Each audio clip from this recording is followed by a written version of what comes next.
आज के बैजलपुर के कार्यक्रम में उपस्थित आज के कार्यक्रम के अध्यक्ष बनारसी गौतम जी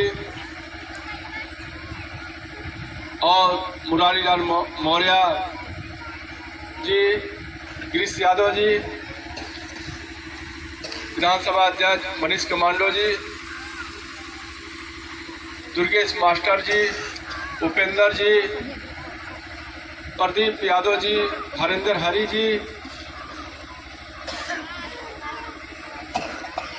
प्रेम यादव जी, विराज भाई, संचालन के ताज मोहम्मद मजनू जी, सुशील विश्वकर्मा जी, सोनू जायसवाल जी, सब आपके बीच में हम लोग आए हैं। और समाजवादी पार्टी हर गांव में निर्देश हुआ कि हर गांव में जाकर और हम समाजवादी पार्टी के लोग और आपके बीच में हम लोग समझाने और आए हैं देश की हालात को लेकर। देश की हालात चल रही है, उत्तर प्रदेश की सरकार हो चाहे केंद्र की सरकार हो, दोनों जगह भारतीय जनता पार्टी आई।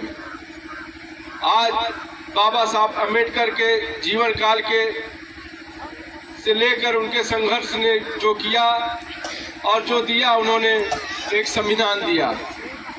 उन्होंने जो भारतवर्ष के लिए संविधान दिया, आरक्षण उन्होंने दिया, जो हम समाज के लोग एक बराबरी खाई के जो थी, सामंतवादियों लोग जो ऊंच नीच की खाई था, बाबा साहब ने उसको बराबर करने के लिए आरक्षण दिया। आरक्षण इसलिए दिया कि न किसी से वो जलते थे और न किसी को नीचे दिखाना चाहते, न किसी को ऊंचा करना चाहिए, एक बराबरी में सबको रखना चाहते थे।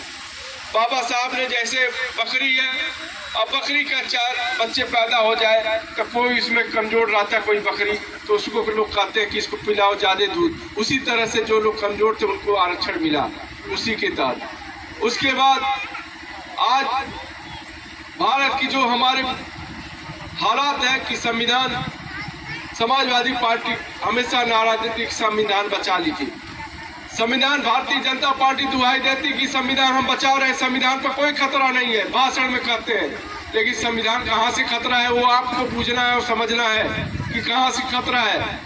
खतरा वहाँ पर है कि जहाँ हमारा रेलवे में नौकरी चलती थी, माध्यमिक नौकरी चलती थी, स्वास्थ्य विभाग में नौकरी चलती थी, रोडवेज में चलती थी नौकरी, उस जगह पर आज नौकरी नहीं चल रही है। वहाँ पर टेंडर के हिसाब से और कुछ पूंजीपतियों लोगों के हाथों में पैसा जा रहा है। जहाँ आपका बच्चा आरक्षण के माध्यम से 40-50 हजार पाता था, आज वही उसी जगह पर 12 हजार पा रहा, बाकी 30-40 हजार पैसा कहाँ जा रहा है?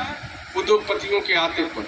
आज भारतीय जनता पार्टी केवल 4 लोगों से नहीं 10 लोगों को, उद्योगपतियों को केवल लाभ पहुंचा रही।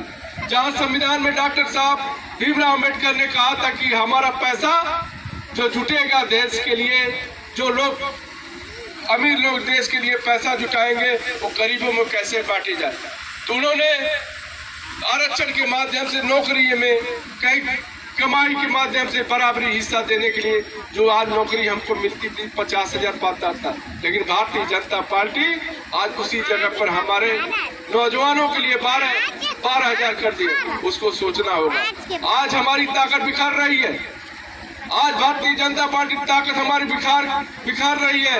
कोई पिछड़ी जात का, कोई अनुसूचित जात का, उनको बिखरे। हम लोग समझाने आपके बीच में आए हैं, जब हमारी ताकत रहेगी, क्योंकि हम भी आरक्षण से, आप भी आरक्षण से, जो आरक्षण नहीं पा रहे हैं उनको लाभ भारतीय जनता पार्टी देना चाह रही है।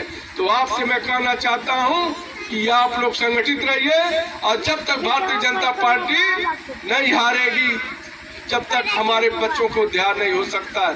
क्यों उद्धार नहीं हो सकता है? क्योंकि हमारे नौकरी पर खतरा है, हमारे नौजवान के लिए खतरा है। आज हमारे दुर्गेश मास्टर कह रहे हैं कि नौकरी, भारतीय जनता पार्टी नौकरी नहीं देना चाहती, भारतीय जनता पार्टी उद्योगपतियों को बढ़ाना चाहती है। आप लोगों से निवेदन करना चाहती है, हम लोगों की है। आप लोग गांव-गांव जगाइए, हम लोग जगा ही रहे, लेकिन आपको भी कर्तव्य है अपने नौजवान साथियों, अपने बेटे को आगे बढ़ाने के लिए, भविष्य के लिए। जब तक भारतीय जनता पार्टी रहेगी, ये पैसा जो पूरे भारत में आरक्षण के तहत बंटना चाहिए तो कुछ लोगों के पूंजीपति लोगों के हाथ में बटेगी। इसलिए